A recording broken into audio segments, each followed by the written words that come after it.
I like the background, by the way. Good morning. This is Karen with newclevelandradio.net, and it is time for those thoughts, theories, and queries. And Steve, I have to tell you, um, I've been finding as I'm writing my blogs that I realize a lot of us who are blog writers, we come up with theories based on something we've experienced. And so I really am glad that you do this because it's making some of us sit back and go, you know what? I have some thoughts. I want to share those thoughts. And you don't have to agree with me, but you know what? I still have freedom of speech. So let's use it. And Right, right, today, right. The thoughts just come into your head. I mean, for everybody's the same way. It's just when you write them down, um, it solidifies it in your own head, and you're thinking, you're like, wait, that's something worth saying. It's something worth putting out there. I mean, otherwise they just come and they go, and you move on, and maybe you forget about it, maybe you remember them. But I mean, that's how all this started. Just writing it down once you think them. So I yeah, love yeah, it. So good today stuff. we're going to talk about striking while the iron is hot. And that's a phrase I've heard my whole life. So tell us a little bit about it. Yeah, that's an older phrase. Strike while the iron's hot. You don't hear it too much anymore, but this is theory number 53. It's a newer one of my newer ones, and it's basically about a couple of theories that never came to pass. Um, every now and then you have ideas, and like we just talked about, you fail to write them down right away. You go back to them, and then something happens. And these are a couple of examples of just that. When I Okay. didn't strike while the iron was hot, and we'll see what happens. Okay. All right, here we go. This is theory number 53, strike while the iron is hot. This theory started out to be something completely different than what it ended up being. So, short story long, let me explain. Last Friday, I'm driving home from work, listening to this talk radio show. They were making comments about a young woman on TikTok who was explaining that the reason she couldn't show up for work on time was because of something called time blindness. She continued to say that this was a very serious illness and that employers should take into consideration those who suffer from this affliction. Then she went on, blah, blah, blah. It's not my fault. I can't help myself. Everybody should accommodate me, blah, blah, blah. I almost slammed into the guy ahead of me, partly from laughing, partly from rage. But I realized right then and there that this was definitely my next theory.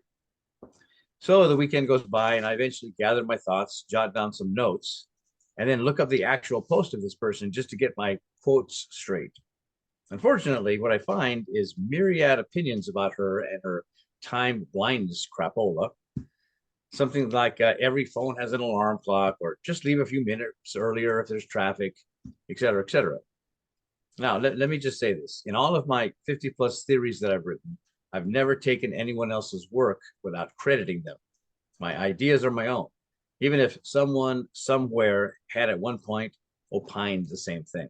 But in this case, the more I investigated the topic, the more opinions I heard, and the more they somewhat mirrored my own. And pretty soon I couldn't tell mine from theirs. Before long, I realized it just wasn't going to happen. A day or so later, I come across a podcast featuring noted physicist Neil Tyson DeGraw, and he was talking about kids in high school and college who complain about having to learn math and science when they're never going to use it in real life, as if they have any clue what real life is. I instantly thought to myself, I can't believe this is happening again. A couple of years ago, I started writing a theory about exactly this, but never finished it. The man went on to say that you're actually not in school to learn math or physics per se. You're in school to train your brain to problem solve. Solving math problems forces your brain to work in a certain way to come up with the answer. The same with history, with respect to memorization, and science in terms of picturing the problem you're trying to solve. Almost word for word, the things I brought up a few years back. The only difference was he didn't use a certain tagline I came up with to sum up the topic.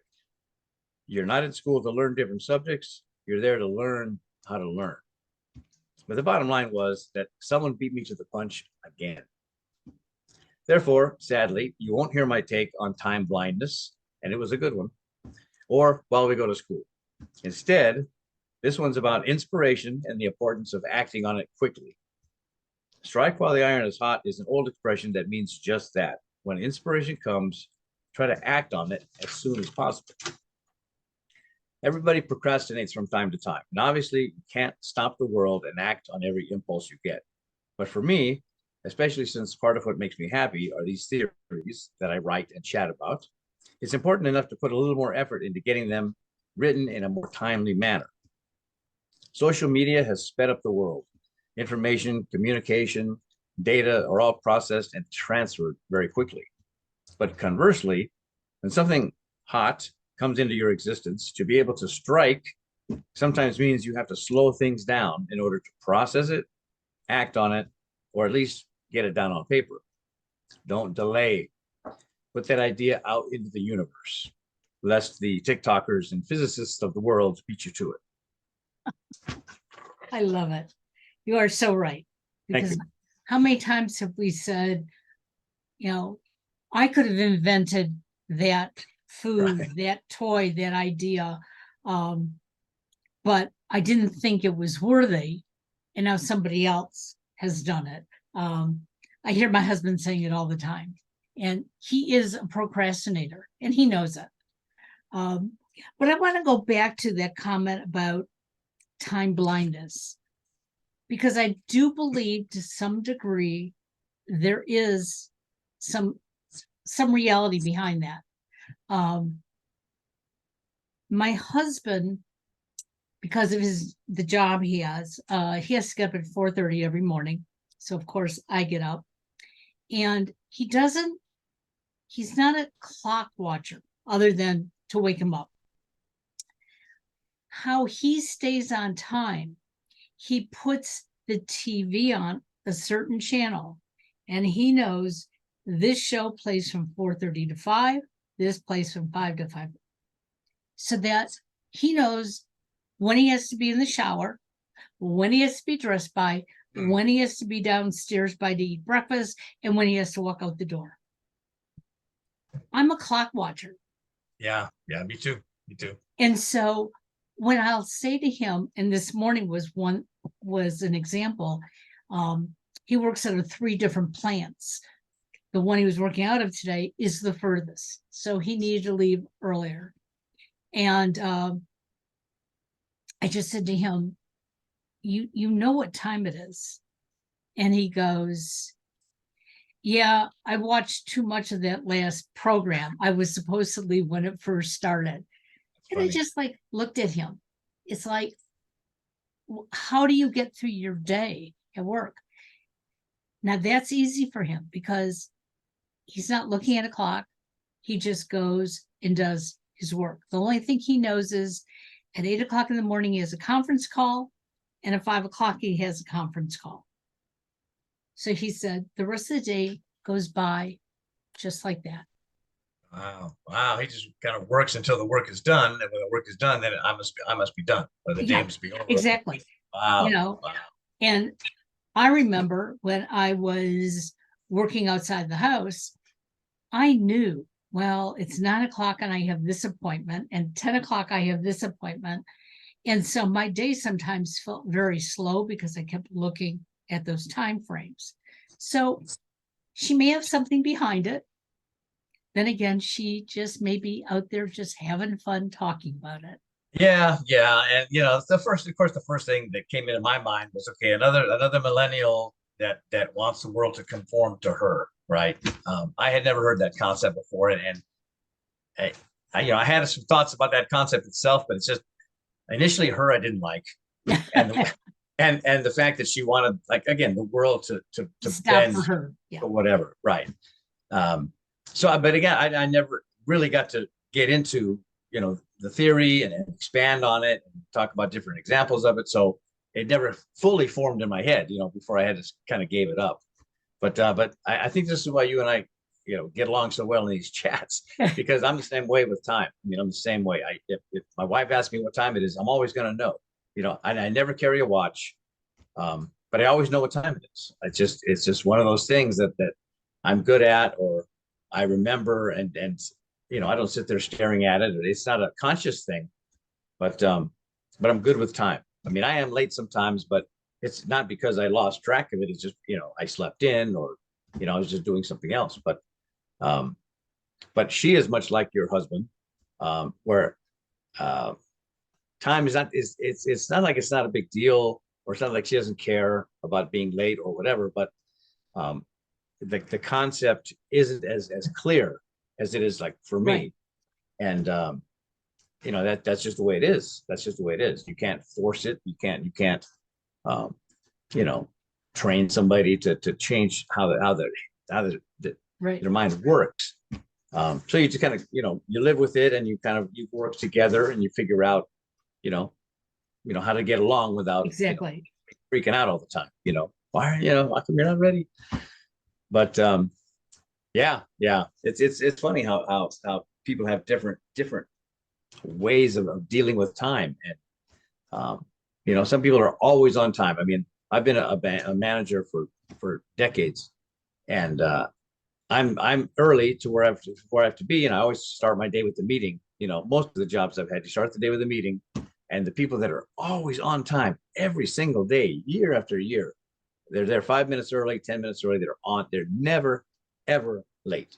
And there are people that once a week just cannot hit that timeline. It's the same time every day, and you're coming from here, you're coming from there, whatever, but they cannot do it.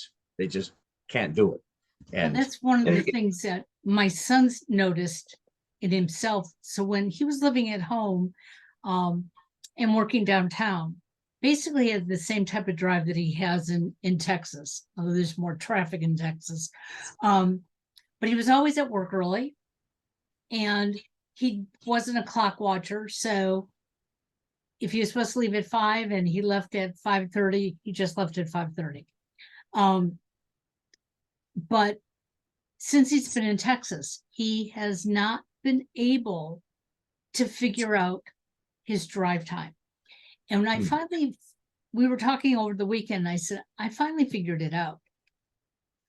You don't like where you're living.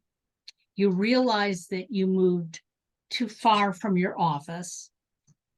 There is more traffic going in the direction that you're going in. And you're going to move. So you've made this as things will change when I move.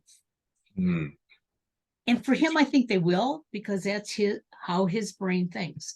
And he's made it known to them at work, and they're flexible. The fact that he doesn't really take a lunch hour, the fact that he's not walking out the door, 5 minutes before he's supposed to. But I think that's a millennial way of thinking. It's when I get there, I'll get there. And yes, I'll do my work, but don't hold me to all these restrictions. Yeah. And I think that plays into the educational part, is that tell me why I have to learn this math. How am I going to use calculus in the future? And maybe we have to teach it differently. Yeah, I mean, it's such an important. I mean, a couple of things about school. And one of my theories, math is hard. One of my favorite theories that I've ever written. And I felt that because it was so important to put that point across to people, to people in high school and junior high, that are struggling with not just math, but a lot of things in their head. One of the things they're struggling with is the concept of why am I doing this? Why am I learning this? It's hard, and they're telling me it's easy, and I'm not going to use it. And they've already convinced themselves Right. that it's not going to happen. So I really would love my math theory to be put out there to everybody to tell them, hey, it is hard. Okay, it is hard. It's not just you. It's hard. And this is the other one that I would, and maybe someday I will. Maybe someday I'll expand it. But he kind of beat me to it. But the idea is the same. It's an answer to that age-old question. Why am I doing this if I'm going to be a cook or a chauffeur? There's no reason for me to sit here. But it's so important to learn how to problem solve, because that you do your entire life.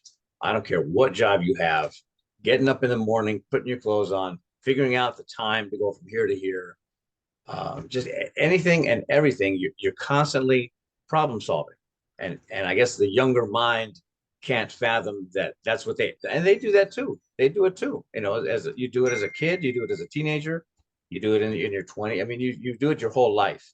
Right. Um, and some people do it well, some don't. But that's what they teach you in school. You know, every different subject is a different way that your mind has to look at it, right? History is memorization. History is, you know, I have to learn this, but I have to remember it for a test. So how do I do that? What are the tools I use to spit back that exact information, these dates and these people and what happened in that time frame? Math is completely different. You know, the way that you solve the problem, and you're staring at it and you're wondering, what the hell do I do next? You know, but your brain is working like a muscle trying to figure this out, right? And then you either do or you don't. But in the process it's using to figure this out is very specific, right? Physics, it's a little more visual. You know, you're like, okay, Don, let me think of those two trains going, you know, at each other from two different. When are they going to meet? You know, I mean, you're visualizing it. You're looking at it in your head. You know, and that's another thing that you train your mind to do, to problem solve, and that's what it's all about. That's what it's all about. I'm afraid though, if you really tell people that, then they'll go, well, I'm not going to take any tests. I'll just, you know, sit in class, learn how to problem solve, and then that should be enough. But you know, I do believe that in teaching these things, I remember when I was taking geometry, I kept saying the same thing. Well, how am I ever going to use this? And I finally had a math teacher who said to me, what do you want to do in your life? And I really didn't have any idea. And she said, okay, let's go back to another question. Do you ever think you're going to own a home someday? I said, well, I'd like to. She said, what if you need new carpeting? Do you need to know what the size of your room is, your floor is? Do you need to know if it's a rectangle, a triangle? And I looked at her and I said, well, aren't all rooms square rectangles? And she goes, maybe, maybe not. And as she kept saying those things to me, it was like, I guess there's a reason I have to learn this. And I have said my whole life, if you're going to teach me something, show me at least one way that I'm going to use it, because now I'm going to grasp onto it. But if you just say, oh, you're going to use this sometime in your life, like, what does that mean? Right. That would be nice. That would be nice if they could do that. I mean, you go to the grocery store, you go to a department store, something's on sale, 25% off. Okay, you're figuring out 25% of $7.99. You know, that takes a little bit of math. Okay, just even just a little bit. You know, you learned that in school. You know, they tried anyway to teach you that and how to do that calculation, and you do it all the time. You do it every couple of days, right? So yeah, you're right. Everything, there's so many things out there that are either math or history or science or whatever related that you kind of practiced on back in the day, right, in school. Exactly. And that's all that, you know, give the teachers a break. That's what they're really trying to do, prepare you for life. And it isn't that they want you to memorize all the presidents, because someday someone's going to ask you, okay, what are the presidents? And there you are, you're going to be ready. You know, that's not what it's about. You know, it's about that process and how and it would be nice. I had one class in high school, and it was a new class, and they had just started it, and they were kind of testing it out. And it was practical things you need to know once you get out of here. One of them was balancing a checkbook, right? So everybody had a fake checkbook, and we learned how to balance a checkbook, and it was amazing. And it was like, well, this is whatever. You add, you subtract, no big deal. But it's something you never think when you're in your high school that you're going to use. I mean, today it's kind of, you know, nobody uses checks anymore. But back in the day, that's all you did was use checks, right? So typing, same way, you know, I mean, they use a keyboard, so it's kind of the same. But it was the same thing, typing, you know, why am I doing this? Well, you may end up using it, but as some practical, it would be nice if there were a few more practical things that they got taught in schools. But yeah, you end up using that stuff and you don't even know it. You don't even know that you are. And unfortunately, you don't give credit to the teachers that taught you that. You just kind of, oh, I need a carpet. Okay, I guess it's that times that. That's the area, or I got to do this and that, and they taught you that, right? I mean, they showed you how to do that back in the day. They did deserve a little credit, but Well, yeah, they just don't get it. And I give credit to one of my speech teachers. I decided early on in high school, I wanted to do something with communications, had no idea what it was. And I remember sitting down with this teacher, and he said, I'd like you to be in debate class. And I said, why? And he goes, because you sit in class and you clench because you have something to say. He said, but I don't want you just to say it. I want you to know why you're saying it. And I thought, it doesn't make any sense. And so I went on the debate team, and I learned that, number one, you have to do your research, because I could sit there and spout numbers, but if I couldn't back it up, I was going to lose. But I remember the first time I was in a competition, our team really was much better. We were more prepared. We had the answers, and we lost. And I went back to the teacher and I said, okay, I'm going to quit. This isn't fair. Look at all the things that we did. And I wasn't just talking about me. I was talking about my partners as well. And he said, you learned the best lesson in life. Life is not fair, but did you do the right thing? And it was like, yeah. He said, then keep doing it, because somebody else is going to see that, and they're going to start doing the right thing. And it was like the best lesson any teacher could ever show me. You could have told me, but I wouldn't have understood. And so we went on to win a couple of debates. And on some of those, I even said, we shouldn't have won. They were better prepared than we were. Okay. Yeah, there you go. That's absolutely right.